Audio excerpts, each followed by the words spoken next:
This is a quick video on how to install the Tesla mud flap. The mud flaps come with the flaps and clips. The clips are relatively simple, small plastic pieces that you just have to use for the flaps. You're going to take out the old clips and replace them with these to fasten the mud flaps on. So first you identify the old clips. You're going to pop those out with a screwdriver or some other tool. Once they're out, you'll want to clean the holes. I found there's a lot of grit and debris in the holes that I had. Nothing too horrible. I just blew it out and ended up wiping it down.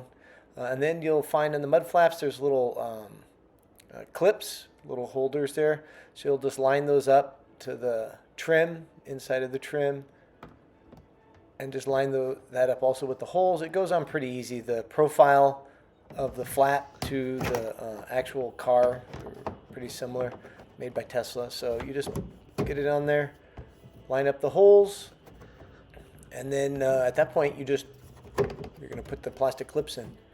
It's a relatively straightforward process. The hardest part in my case was filming it, so I was actually doing it one-handed, which was doable but not great. So that's it before the clips go in. And here are the clips. Basically just take the clip. I started with the inner clip, but you could do either. It's pretty easy. Just pop it in, test to make sure it's reasonably secure, and then you'll get the other clip and pop that in, and you're done.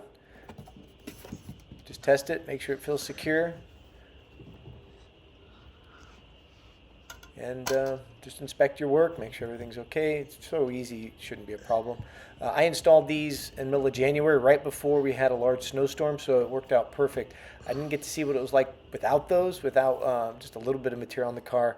But this is how the mud flaps look on the car when it's done. The Tesla mud flaps are very low profile. They don't really draw too much attention away. It's possible they also do pull a little range off, but I'm not that concerned considering how much material gets thrown up on these flaps. After I put them on, I was very happy because they shielded a huge amount of snow and debris after the fact. So these are easy to install. Both sides are same installation technique. So overall, I'm very happy.